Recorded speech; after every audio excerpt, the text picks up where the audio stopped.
so I just appreciate you guys, backing me and supporting me and bringing everybody together. And for all of you for hosting and being a part of tonight. It's a long, long journey, and none of this would be possible if it wasn't for one person, which is my wife, Adrienne. So I just want to introduce her formally.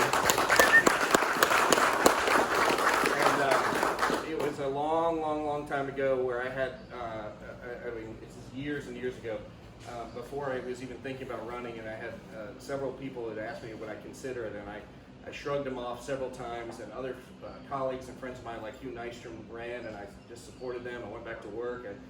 I sort of pushed away from it, and friends like Kirk kind of whispered in my ear and said leadership's important and would you consider it. And I spent probably 6-7 months going to meetings, learning, talking to people, trying to sort of figure it all out. It's just something that was, something I wanted to pursue. And it was really, I remember there was a real tipping point, and I was kind of frustrated. And I came home, and usually when I'm really frustrated, Adrienne has exactly the right thing to say to either shut me up or tell me to think about it tomorrow or think about it a different way. And she said, I think you're going about it the wrong way. I said, why is that? She said, you've been trying to convince yourself for 6 months to run for office. Tell me why you shouldn't. I was like, oh man. Tell me, she said, give me 3 reasons why you shouldn't. Do you not have the ability? Do you not have the education? Do you not have the time or the resources? Do you not have the passion for the community? Like, give me a reason. And the only reason I could come up with was, I don't want to put our family in that, crossfire. And she said, look, I'm a big girl, and trust me, don't come after my kids or they will regret it. We'll be fine. And I said, I don't want to put the charity that I started, Random Acts of Flowers, in jeopardy because you can be picked on pretty fast. And everybody on that organization said, look, don't worry about us. We'll be fine. And so I didn't have a reason to not think about it that way. And so I just sort of focused on different. What I learned over time was how important it was, how important local leadership is, elected officials, people that make decisions is incredibly important.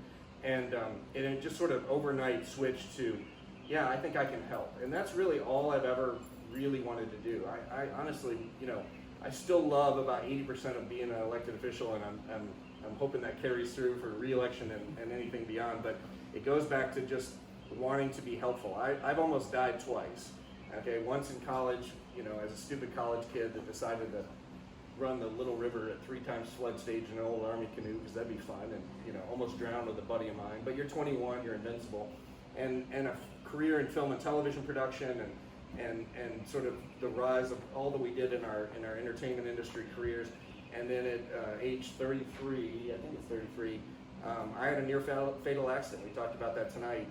Many of us have gone through traumatic things in our family. And I shouldn't be here. I'm very lucky. I had a ladder collapse out from underneath me. I fell a story and a half. I ended up in the ICU, and UT Medical Center saved my life. Patricia Neal put me back together. Family mended it from there, and 13 years later, I've had 13 surgeries putting me back together, and not a pain-free day, but I'm here, and that led to the formation of Random Acts of Flowers and just a renewed focus. So I have very, very few focus principles. I wake up and say, I'm lucky to be alive. I have a great family, a great wife. How can I be helpful? That's the priority, and that's it. There's very little beyond that of just what can I be helpful with today, and that led to more conversations and more public service ideas. And that's sort of always been the core of me, but I guess I never really knew it. I mean, we worked really hard on helping bring downtown back to life and revitalize that. We brought the ice rink back to Market Square. We saved an old business or a building down there. We were part of sort of how do we revitalize the core of our city. When we had a great city mayor, Bill Haslam, who just said, we're not going to take no for an answer, we're going to do this, and we were part of that. We grew our business, and with that renewed focus, we just said, how can we make it happen, and how can we be part of something that is better than us and give back? And so I've had the opportunity to almost die twice, which is a weird thing to say, but it's the best thing that ever happened to me. And so I have that focus, and I have the ability to say, this is the priority, and how can I be helpful? And that's led to running for office. Now, I don't suggest anybody go from never being involved with politics to running countywide, because that was a little bit insane and daunting, but we figured it out day by day. We sort of, we bluffed a lot of it and sort of said, we'll figure it out along the way. We called a lot of you in the room and asked, for guidance. I mean, I called Glenn 10 times and said, I have no idea what I'm doing, please help me. And a lot of people just gave us great advice. And what I learned is, I've had the pleasure of living, working, or having a business in almost all parts of Knox County. So in downtown, I lived near Broadway and Central in college. Then I moved up to above the lake in Fountain City. We've lived out in Hardin Valley. We're in Rocky Hill now. We've had a business in downtown in South Knoxville and Westmoreland. And as I went around and started to really connect with everybody, Knox County is so amazingly diverse and different in so many different pockets, but they're all so much the same. And that is, there's a core element of all of Knox County. I want a great place to raise my family. I want a great education for my child. I want a safe neighborhood. And I want basically people to leave me alone and let me do what I want to build a better community for myself, build a better business. So there's some real core principles, and you can hear that across the thing. I love being an at-large commissioner. I love being able to be in Corrigan in the morning and Farragut in the afternoon. And boy, are there two different places in the world. Those are it. But they're great people all across the community, and we're growing so fast. So in the last 3 years of being a commissioner, it has been a wild ride. And certainly, as Jordan said, the last 12 to 16 months have been on the extremes of everything. But what I've seen is a community that is on the verge of so much. If we could just sort of get out of our way a little bit and stop having the inferiority complex of always looking at other cities around the region and saying, oh, I wonder if, I wish if, we're always had this sort of risk that we pull back. I think there's a lot of that institutionally. But I also see a community that is full of people like you all that are ready to go, what do we look like 20 years from now? And there's a big generational shift in leadership.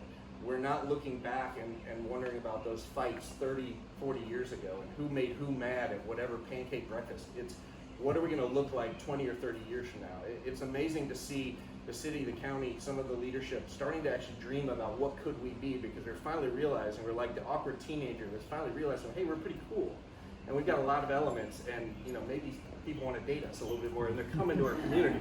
But we're growing super fast, and one of the other things I've learned on commission is we are growing so fast we don't even know it at this point.